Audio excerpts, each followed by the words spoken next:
Yo, what is up, guys? It is me, your boy, Parksy here. Today we are going to be going over our DGBA Season 8 draft analysis. Apologies if you do hear banging upstairs. My brother is playing Fortnite. There we go. But a bit of a side note, I recorded a beautiful 45/46 minute video few days ago on the exact same topic with the exact same PowerPoint, funny enough for the exact same video I'm doing right now. And the reason I'm recording this video is, again, because halfway through my microphone plug decided to just pull itself out, and there we go, I couldn't be heard for half of the video. So I have my hand on it right now, and I hope not to let it go, even if this video exceeds 40 minutes like I did last time. But as I said previously, this is the week 0, aka team recap of DGBA Season 8. We are in a new season. Hello. If you guys are new to the channel, hi, my name is Parksy. I mostly do Pokemon content. I've been planning, however, to bring back non-Pokemon related content. Such as Magilibs, maybe, I don't know, the Hunger Games series. But yeah, if you do want to stay tuned for the rest of the season, make sure to subscribe, because I'm not only doing that, but I'm also doing the Draft League World Series. I have to get around to doing that. I have 3 games I need to upload, so yeah, it is pretty crazy. But I'm also doing the TTM March Madness. Has signed me up like the day before it started, so thanks for that. I'm not sure if I'll upload that season, but at the very least you'll have this season in the Draft League World Series. So let's hope that they are consistent, because I have a lot going on. But let's get into the main juicy stuff. And what was the draft? So the draft was a free draft. We could pick any Pokemon as long as it was not a Pokemon that was banned. So to give you a few examples, Uber's Pokemon such as your Mewtwo, your Groudon, Kyogre, things like that were banned. However, a lot of Pokemon that you might not normally see were unbanned, such as Tapu Lele with Psychic Surge and Landorus Incarnate with the Sheer Force, just because it's a free draft and we felt like there was a little bit more flexibility to add a few more broken Pokemon, whereas debatably in points draft, Tapu Lele and Sheer Force Landorus Incarnate shouldn't be allowed. And there were also a lot of unbans with restrictions, such as there was Balbon Greninja that was itemless, there was Blaziken that was also itemless and couldn't use Sword Stance, and things like that. There was also a stealing aspect to the draft, so that's why some drafts, if you are looking at them potentially, if you're another coach, not even a coach, just if you're a spectator in the DGBA and you're looking at things, that's why some teams might look a little bit weird. They most likely either had a really bad person drafting them, apologies, but that might be a case, harsh but true. And there also could be the fact, which coincides with what I'm saying, that they might have been stolen from.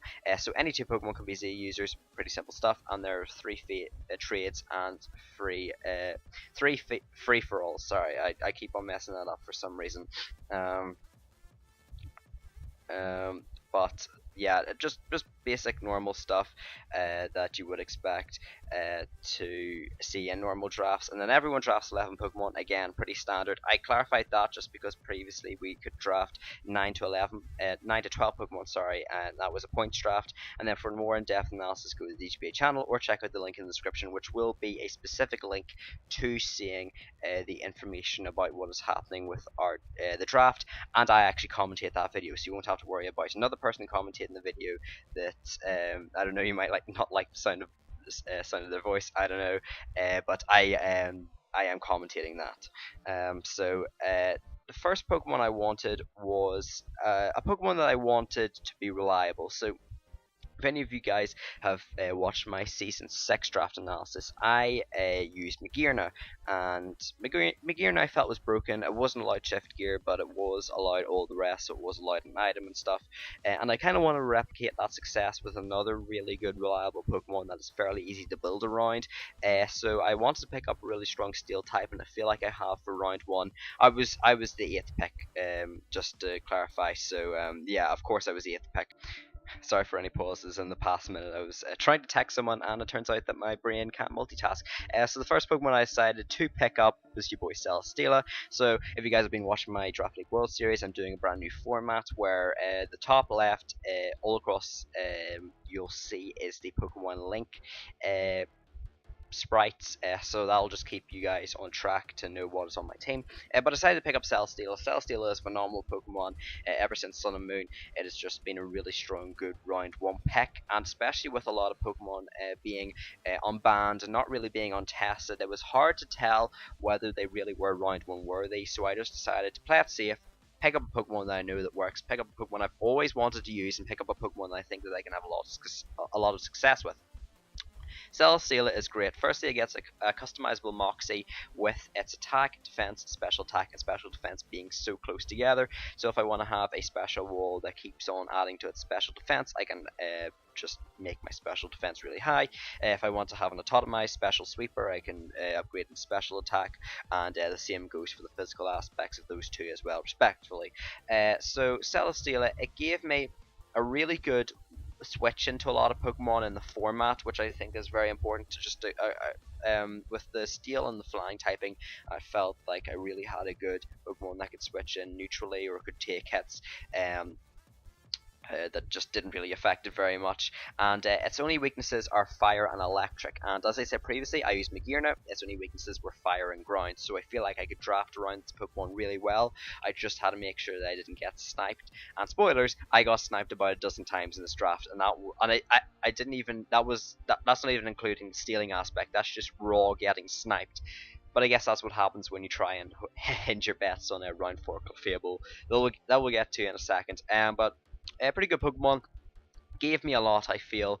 A Pokemon that is a good defensive Pokemon and a good offensive, and you'll see the comparison between those offensive defensive aspects of my team. You'll find that a lot of my team can go offensive and a lot of my team can go defensive, and that's just what I want. I want to have a really good, diverse, strong team that I feel I can bring multiple sets on every single week. I don't really want a team where they only have 1 or 2 good sets, and by about 4 weeks, if you guys didn't know, it's a 7-week draft. About 4 or 5 weeks in, I'm trying to struggle to find new fun options.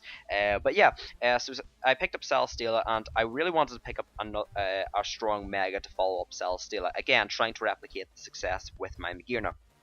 So there were 2 options I felt like in my head that were suitable round 2 picks. The first was Mega Latios, which got picked, I believe, 3 or 4 picks after me by Ian.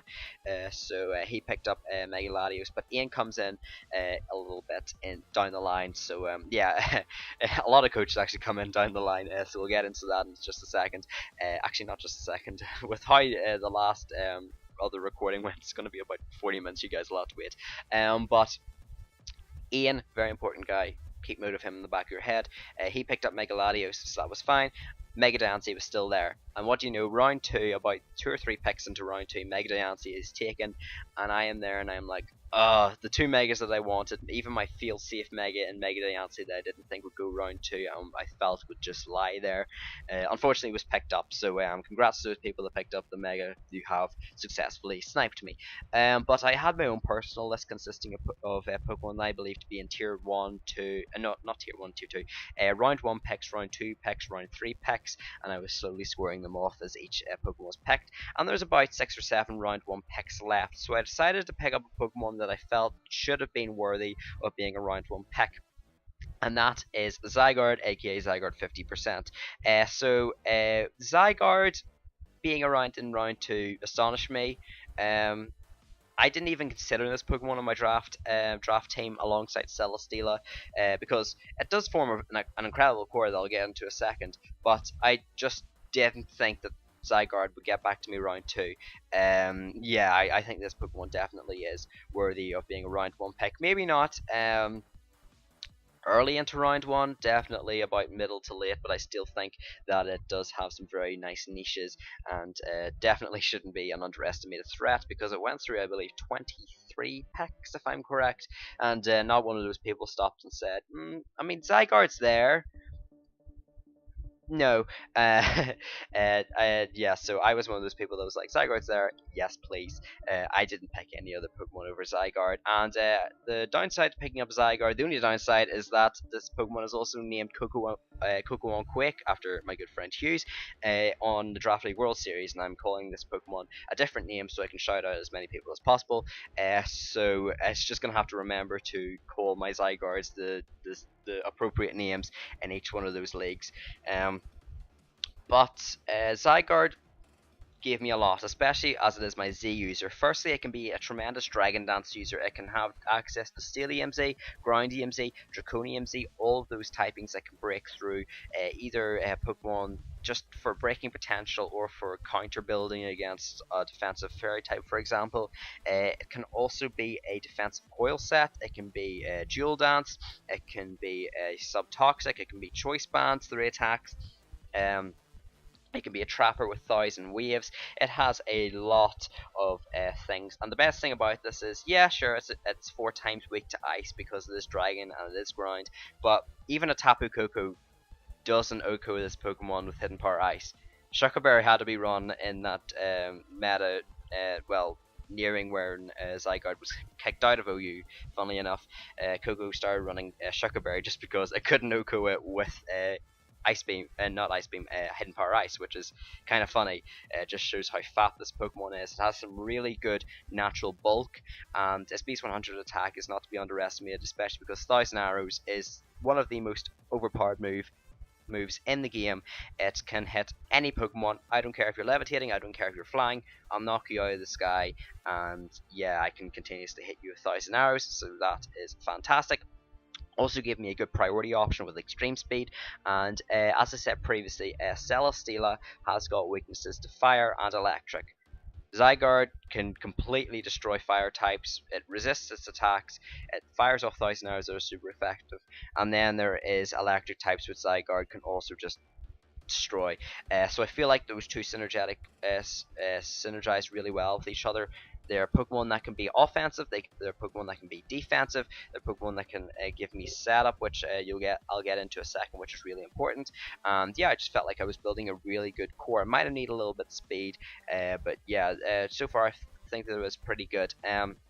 So the next Pokemon I wanted in my team was going to be an option for Momentum, and there were very few round 1 picks after about round 2 ended. There was like 4 or 5 left, and I was looking at Manaphy. I'll admit I was looking at Manaphy to be a good special wall breaker, especially with Tail Glow. Gave me a good Pokemon that can coincide with Zygarde, Dragon Dancing.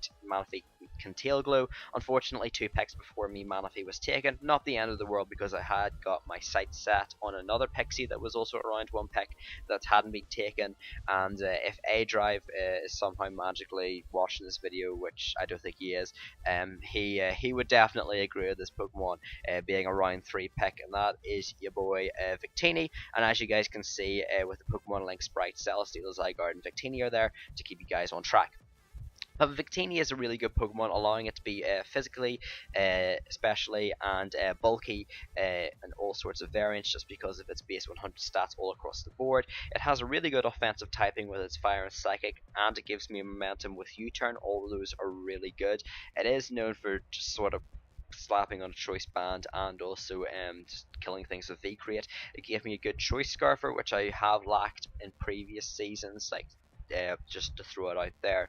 In DGBA Season 4, my only really good choice Scarfer, well, add to Delphox and Tarakion, but yeah, it solidified a good good choice scarf user. It gave me U-Turn, and it also works really well alongside Cellstealer and Zygarde. I feel it can break really well for Zygarde. Grass types and fairy types just can't do very much to Victini, and sure, water types are switch-ins, but I can beat them down with stuff like Thunderbolt or Bolt Strike, and even if they are carrying an option such as Recover to heal their health, still that does give me a free turn to U-Turn out into something like my Cellstealer to defensively wall them, or potentially set up and autotomize. So although this Pokemon didn't get doesn't get really much setup, I think workup is its best option. It's I feel like I still have enough good setup options already on my team to nullify that, and I think that if anyone doesn't know, I used Victini in the DGBA Season 5, so Cellstealer I've never used. I've used it in OU and I absolutely adore it. Zygarde I've used in the Draft League World Series, and Victini I've used in the DGBA Season 5, so 3 seasons ago now I used it, and I really didn't like it, but I feel like I didn't draft well enough around it. I feel like Victini really likes having some sort of good priority option. I feel like Zygarde can really break well for it. For example, firing off extreme speeds can get them into range of a choice band, choice scarf Victini to sweep, or vice versa. Choice scarf Victini can break for an extreme speed choice band Zygarde to win the game.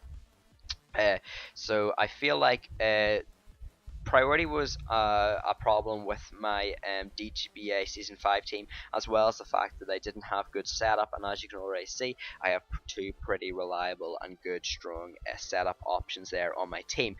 So next up, I was looking at my team and I was like, okay, what do I want next? I've got pretty alright speed, could use with about 2 or 3 Pokemon above the base 100 tier.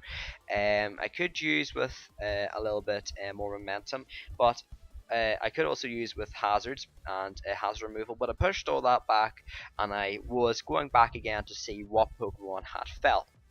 And this Pokemon was sort of the answer to a problem that was slowly starting to work out, was bulky water types. Bulky water types really could just wall out my team and at the very worst have a stall fest against my Cellstealer if it was a defensive variant. So I decided to pick up a good strong offensive Pokemon that could break water types, and not only that, but really what I was saying, specifically offense. Radtamen actually messaged me at like 2 o'clock my time, so I woke up and saw the message, and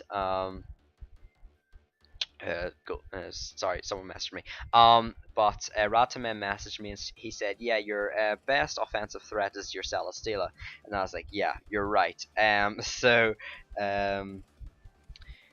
Yeah, I need a Pokemon that could exceed that base 107, base 101 attack in this case, and that was going to be what I personally believe to be a round 2 pick, Tapu Bulu. So Tapu Bulu firstly gave me a really good speed gap between Cellstealer and Zygarde. I've really got to stop checking my phone. Just leave it. Tapu Bulu gave me a really good speed gap between Cellstealer and Zygarde, so that there's no longer a 35 speed difference between the two. It also gave me, as I previously said, a really good response to water type Pokemon. Water type Pokemon aren't living ahead from this Pokemon at all. This Pokemon with base 130 attack, grassy terrain, potentially choice band boosted, with a base 120 wood hammer, with stab. I might have already said that, I'm not sure, but that is destroying teams. There's about, I don't know, about maybe a dozen good switch-ins to Tapu Bulu, and I have probably the best one on my team in Cellstealer. Debatably Skarmory as well. So I have one of the best switch-ins to Tapu Bulu, and also Tapu Bulu works really well. Zygarde, if you guys don't know, Grassy Surge affects Earthquake. It reduces the damage output by half, but it does not affect Thousand Arrow, so that can be really nice for my Zygarde because it just doesn't care about grassy terrain. And I feel like, although I don't have any reliable recovery on my team, the grassy terrain and the double leech seed spam between Cellstealer and Tapu Bulu is really going to help my team just have that little bit more recovery that I might like. It also can run multiple sets. As I said previously, that is the general theme of my team. So it can run offensive SD, it can run bulky bulk up, it can run specially defensive, it can run subseed, it can run assault vest. There's a lot of options for Tapu Bulu, and I feel like it is a really strong contender. Although I haven't used it in Draft League format before, and I've heard very mixed responses about it, I have used it in OU tier, and I really like it. I really cannot stress how much I like the choice band variant in OU, just because nobody expects it, and I don't feel like, people won't expect the choice band variant very much in the Draft League, not the Draft League, the DGBA either. Getting all my leagues mixed up, apologies. I don't feel like people are going to expect a choice band Tapu Bulu either, so if they're going to switch into something like their flying type, a good bulky flying type or a good bulky fire type, they might just get OHKO'd on the switch by a choice band Stone Edge. So that is something you've got to consider. I don't feel like this Pokemon is necessarily going to sweep any teams unless I run a Choice Scarf on it. I feel like this is just going to break better for something like a Choice Scarf Victini, and on top of my Cellstealer or a Dragon Dance Zygarde, just because of its speed tier really that keeps it sort of in that wall breaker sort of that wall breaker aspect of my team. Not really the sweeper of the team. Also, haven't drank anything for a while, so yeah, my throat's sore. So sorry if I stutter. But uh, looking at the 4 picks of my team, they do synergize really well. But there were other things that I admittedly needed. Firstly, I was kind of desperate in needing speed, and I also needed hazards, and most importantly in the form of rocks. Rocks are the most important hazard in any format in standard play or in draft league, just because they can damage any single Pokemon, break sashes, does all that great stuff, forces rapid spin or defog like that. So I really wanted to get a few stealth rockers, and I felt like I should jump onto the bandwagon now for stealth rockers before all the good ones were taken. So I decided to pick up a Pokemon that I've used before, going back all the way to DGBA Season 4, and that is ya boy Tarakion. There we go. There is Tarakion. This Pokemon was absolutely phenomenal for me in the DGBA Season 4. It was like one of my only few offensive threats on the team, and still you can run this thing Choice Scarf, Choice Bandit, Dual Dance. Although it's not my Z user, it still is a pretty decent option for Dual Dance, and I feel like just because of the lots of offense already on my team, or potential offense I should say, Tarakion could just come in as a sort of focus sash lead variant as well, so that's also something to consider as well. And I don't think that Tarakion really minds that. Not I mean, obviously not. It doesn't want to be like that all the times, but I feel like it can come in the odd game as a focus sash lead, just because again, a lot of my team already can solidify the fact that I do have good offense. So base 108 speed, again, overspeeding the base 100, so that's good. Getting a little bit of speed on my team finally. There we go, with a base 129 attack. So I am starting to get the just raw wall breakers on my team. From a statistic base, because Cellstealer, Zygarde, and Victini are all basically base 100s, whereas Tababulu is base 130 plus Tarakion, which is base 130 as well. It is leaning a bit towards physical offense, and I do try to get more special offense as the picks go on, so yeah, just keep that in mind. I do understand that this is a little bit lopsided towards the physical offense in the first 5 picks. But I feel like a fighting type also is extremely important for teams. I played in the PBA, and I didn't have a fighting type, and normal types were so annoying. There was also another thing in the PBA that I'll bring up with the next pick that really annoyed me, and is why I picked up a certain aspect of this Pokemon. But yeah, just good offensive Pokemon, gave me a lot of options, good fast stealth rock user, and could break some holes definitely. I feel like this and Zygarde form a devastating Edgequake combination, so with all that taken into consideration, yeah, I really do like Tarakion on this team, and I feel like it finds its place fairly well. Obviously going for the standard A drive core between Victini and Tarakion. So there we go. So the next pick, I will admit, I'll hold my hand up, I'll be the first to admit, this is not a flashy pick whatsoever, okay? I've got round 2 Zygarde, round 3 Victini, round 4 Bulu, round 5 Tarakion, all these really good Pokemon going for, in my opinion, steals in each of their respective rounds that I actually picked them up. But this Pokemon I feel like was a round 6 pick. It wasn't some random round 2 pick that lasted all the way to round 6. But I feel like this Pokemon was important on the team just because of what it provided, and that Pokemon is Seismitoad. So here we go, we got Dragcrow once again on the team. But Seismitoad gave me a lot. So firstly, I was messaging TTM Stinks. Some of you might know who he is. But I was messaging him, and I was like, I had my eye on Seismitoad. I wasn't sure if I should get round 6. I was thinking maybe round 7 or round 8. I feel like it could have fallen another round. Of course, it would be really bad if it actually did get picked. So I was messaging Stinks, and he was like, go for Swampert. It fits your team pretty well. And I was like, I might pick up Seismitoad instead. And here's why I picked up Seismitoad instead. So I understand that the Swampert is a little bit more bulkier, but what Seismitoad gave me firstly was water absorb. And if you look at my team really does not deal well with water type attacks, specifically Scald. any good OU player will tell you that Tapu Bulu isn't really the best switch into Skulls, just because it really is detrimental if it does get burnt, especially if it is a choice band variant.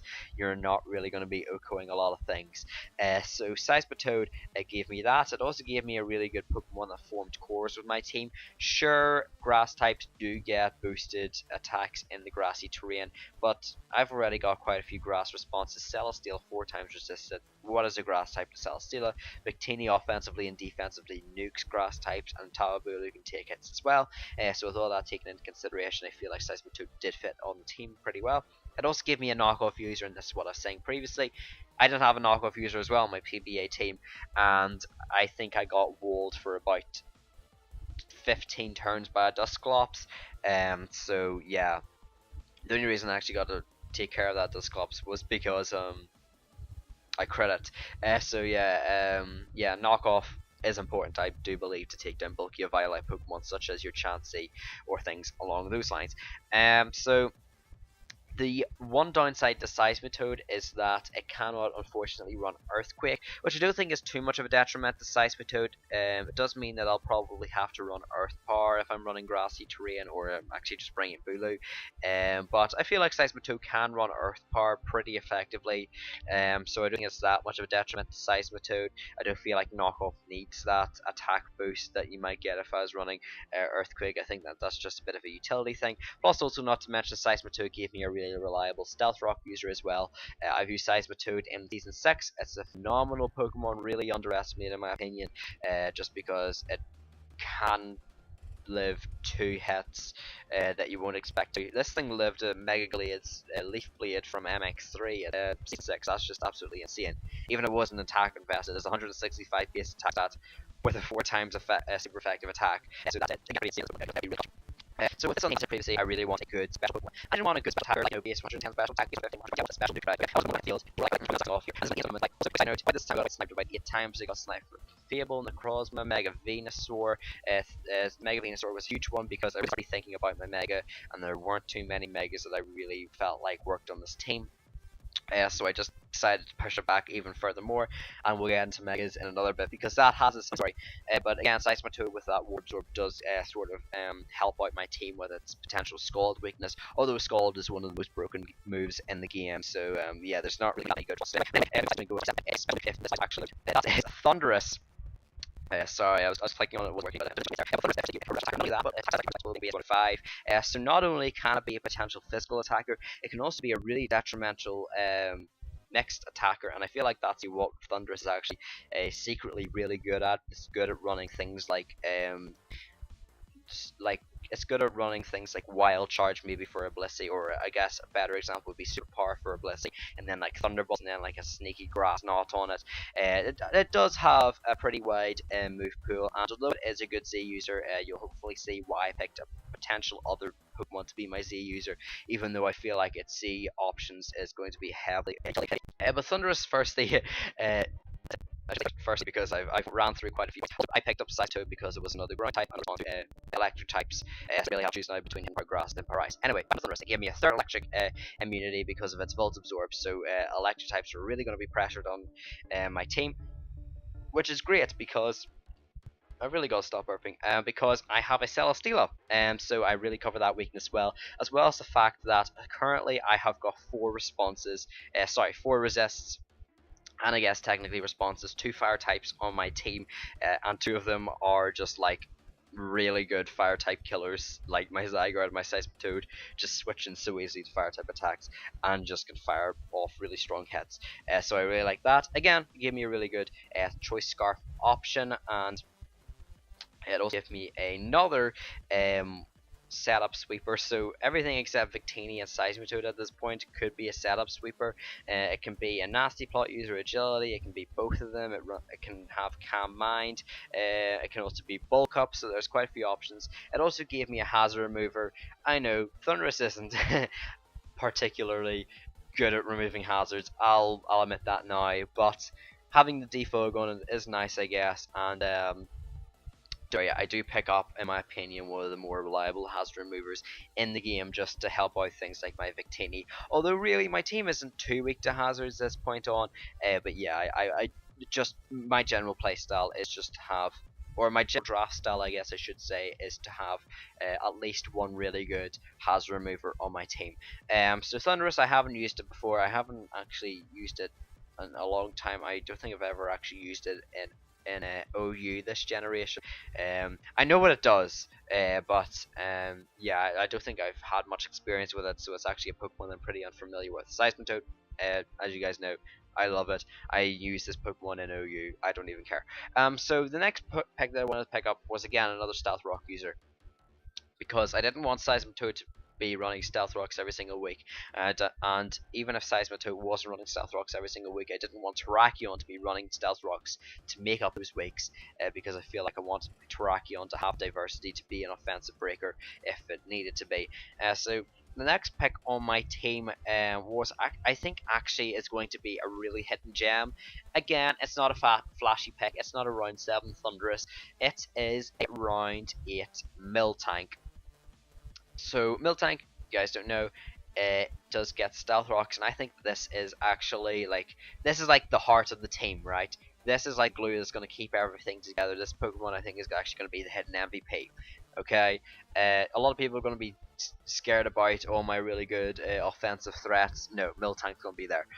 So Miltank, firstly, although it did give me a technically third base 100 speed tier, I'm counting Thunderous in with that. I feel like it's alright because Miltank just doesn't run speed ever, so I feel like I have diversified speed tiers within said one speed tier, if that makes more sense. Like Victini's going to be running max speed, Thunderous is going to be running max speed, sure, but Miltank isn't, so that's going to be a little bit harder for my opponents to prep for, in comparison to if I was to draft something like a Manaphy, Victini, and Shaman.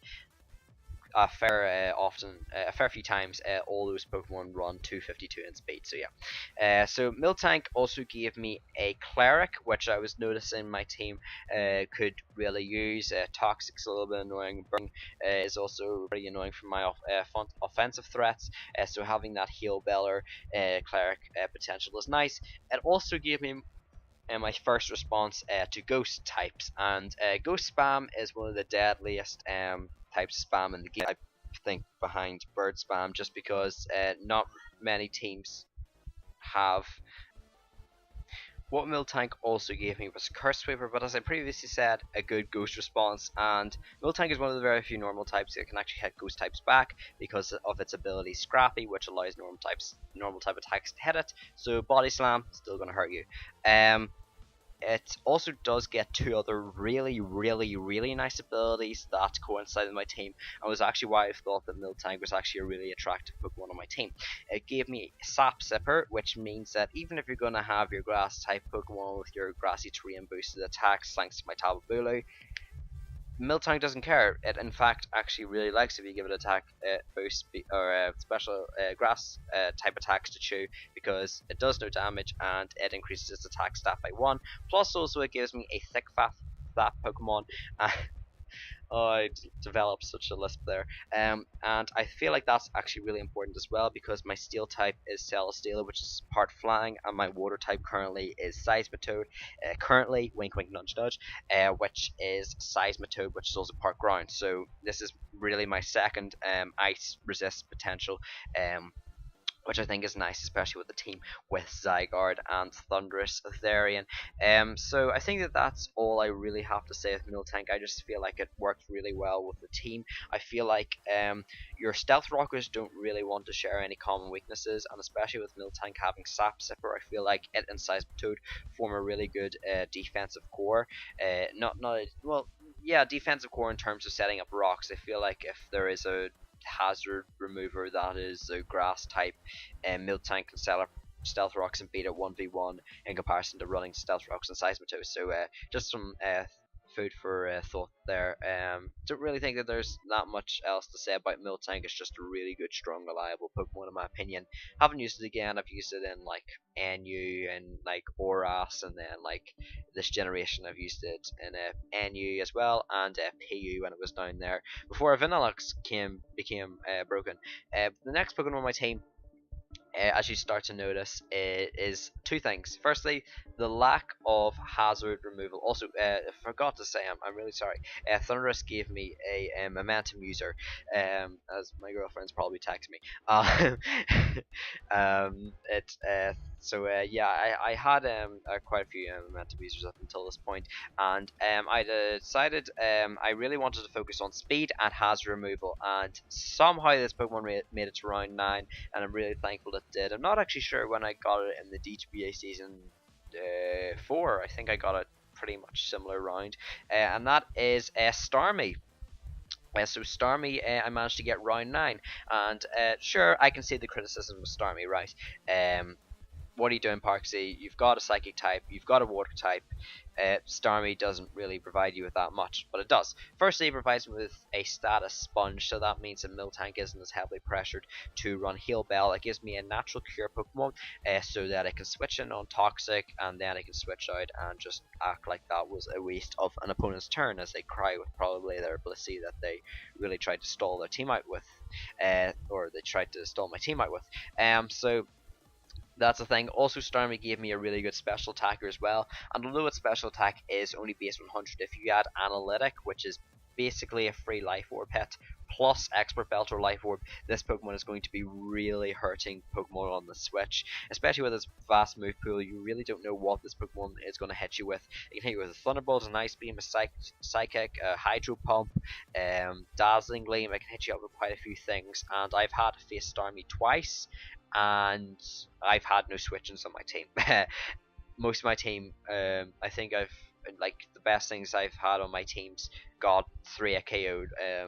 I remember in the TBF I had to play Levity Starmie, and it Psyshocked on like my Mega Blastoise switch or something, and it did like 80%, which was crazy. But also gave me a really good fast Pokemon, and also a Rapid Spinner. And Starmie, in my opinion, is the second, maybe third best Rapid Spinner in the game. So this isn't just, you know, you're scraping the barrel Rapid Spinner. It's actually a Pokemon that I think went onto the radar, and I think that my team is really going to appreciate, especially if I do decide to bring Hazard Stack one week.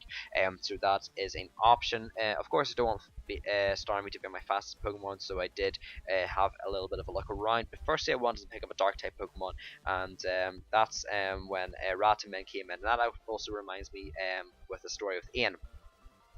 Sorry, I've got so many people messaging me. I actually play Centurion week 1, so he is also messaging me on Discord. And then also like my mom was like trying to shout down my brother or something. So yeah. But basically, I wanted Exarchatre because on my original team, I wanted like Crobat because I thought that would be good hazard remover. Spoilers: Crobat got sniped. So I was going to trade Thundurus for Exarchatre, but I decided to just keep Thundurus as well. So if you're watching this, Ian, apologies for screwing you over. Well, not really screwing you over, just messing with you, I guess. Being like, yeah, let's do this trade. Hold on, no. So yeah. That is, and then the next Pokemon also has a story with it as well, and that is Persian Alola. So again, another Pokemon from my Draft League World Series, and it is my Z user this time, because I believe that Z Parting Shot, being able to get full recovery on one of my Pokemon, is going to be really nice. My opponent might be like, okay, I've got Zygarde down to 6%, it's not going to do anything, rocks are up anyway, and then before you know it, Persian heals all the way up to full health, and my opponent sacked off all their Zygarde responses. So yeah, that can also be really nice. It also gave me a secondary ghost response, which is great. Unfortunately, it doesn't get pursuit, which is a little bit annoying, but you know, beggars can't be choosers. It gave me Parting Shot, incredible for a team with offensive prowess like mine. It really helps Zygarde setup in particular, as well as Thundurus, Tarakion, Tabulu, Cellstealer. If you guys can't tell, I love this team. Also, Starmie is a Can Minesweeper. It also gets Cosmic Power and Trick. So yeah, 3 things as well. Persian. It can also be an anti-Swords Dance or Dragon Dance deterrent, sort of like the way Ditto is, but not really. It does have Furcoot foil play, so it can be a deterrent to that. It also gives me a little bit more priority with Fake Out, and it also gave me a really good technician, surprise Pokemon as well. So yeah, now the story. So basically, Rataman, or I like to call him Alan, just because saying Rataman over and over again and typing it out is the most annoying thing ever. So I'm just gonna call him Alan. So Alan. He still has Steel, and Chez had picked up Personal Alola, and I was like, crap, I really wanted it on my team. I don't know what I'm going to do. He was like, okay, I'll steal from him anyway, because he's probably going to block it, and he wanted Kartana. Kartana got taken from him anyway, so he actually kind of wanted his Serena, but he blocked the Serena, and then I ended up getting Personal Alola because, as a rule state, you can only use your Steal / block once. So he used it on Serena, and then I could take the Persian off him and gain it for myself. He replaced it with something like Pangoro or something, so it wasn't awfully bad. It did give him still the parting shot Pokemon that I think he wanted. But yeah, Persian Alola again gave me a good speed tier. I feel like Ed and Starmie sharing the same speed tier is nice, because if I want to scout out potentially for something for my Cam Mind Starmie or my Analytic Wall Breaker Starmie and see if it can actually outspeed it, I can go out into my Persian Alola first, and because they have similar speed tiers and might be running the same speed, I can scout out for that as well. So that is super nice, and I feel like Persian does help out on this team a lot. I can see myself bringing this quite a few times, and it is a Pokemon that I'm fairly comfortable with. I feel like it is actually people give it a little bit more slack, and don't really appreciate it as much as it should be. I feel like its stats, people don't really appreciate it just because of its stats, which I guess is fair enough. But you know, it does basically have the potential to buff up its attack and special attack through Technician and its physical defense, so you have to think about it that way. But there's one Pokemon on my team you guys might be noticing I don't have, and that is my Mega. And I had made an entire group chat with the 4 people, myself, JP, Stinks, and TCMTL, which is actually funny enough because that's actually what I'm naming this Mega Pokemon after. So it's funny that I forgot his name, but I looked at the Pokemon and I was like, oh yeah. So we all decided what Pokemon we decided to pick up, and we were all agreed so that we couldn't snipe each other, and that we could all just get our Pokemon round 11 and help us out a lot. Because if I didn't make that group chat, I might have picked up Mega Beedrill round 10, and then I might not have got something like Persian, so that's some food for thought. But the final Pokemon on my team is Mega Beedrill, and all I can say is that good luck to people having to play Mega Beedrill plus Zygarde. This Pokemon, again, it helps my momentum a lot. I feel like I've got some really nice momentum on my team, so if I want to, I can run a really nice fast offensive momentum team as well with Mega Beedrill, Victini, Persian Alola, and my Thunderous Theory, and I feel like those Pokemon are really high tier momentum bringers. But Mega Beedrill, not much to say, not the most diverse Pokemon. I think it's the first Pokemon on my team that really isn't that diverse, maybe Seismitoad, but what it does is just great. It just pokes holes. It's super annoying because it's still hitting you with an adaptability U-turn and still gaining momentum versus you if you have to switch, which still hurts quite a lot. So yeah, and it just does so well against the things that Zygarde hates. Fairies, grass types, what are they to a Mega Beedrill? You tell me. It also has a really good defensive core. It's funny saying that because it's a flipping Mega Beedrill and it dies to almost everything that's a neutral hit. But it forms, I guess, a good defensive core with Seismitoad, as it can just chew up grass type attacks and actually threaten them out. It gave me a secondary Defogger. Am I going to run Defog Mega Beedrill? Probably not. I've got a Starmie anyway, so it doesn't really matter. It does give me the option for Hazard Stack with Toxic Spikes. It's sort of like Mamoswine stealth rocking away. I can imagine me playing it. I force the switch, I set up the hazards, and then that's how it goes. And I feel like starting with Rabbit Spin can definitely supplement that. Its speed tier is great. I feel like it's the speed that my team desperately wanted and needed. Base 145, again, that's just going to excel me above the competition with base 120s and things like that. And there's not much really to say. It gives me another knockoff user. I now have like 3 on my team with Seismitoad, Persian, and Mega Beedrill. And yeah, just a Pokemon that I like as well. I think that it prevents pressure on my Cellstealer, being my only fairy resist that can also hit it back with a super effective attack. So yeah, it's definitely going to help out Cellstealer there. So now you guys watch this video. If you did enjoy it, make sure to go leave a like. It is slightly rushed at some places, even though it is 45 minutes long, and I have stuttered a bit just because it is late at night. I'm tired, I'm hungry, I'm thirsty, and I've already recorded this video and it didn't work. So hope you guys do enjoy, and make sure to go leave a like if you did enjoy. Comment down below if there's any other things you think that I should have changed about my team or maybe consider picking up, and also make sure to go subscribe because I hopefully will be uploading this season as long as exams and school tries not to douche me over. So then you guys watch this video, and goodbye.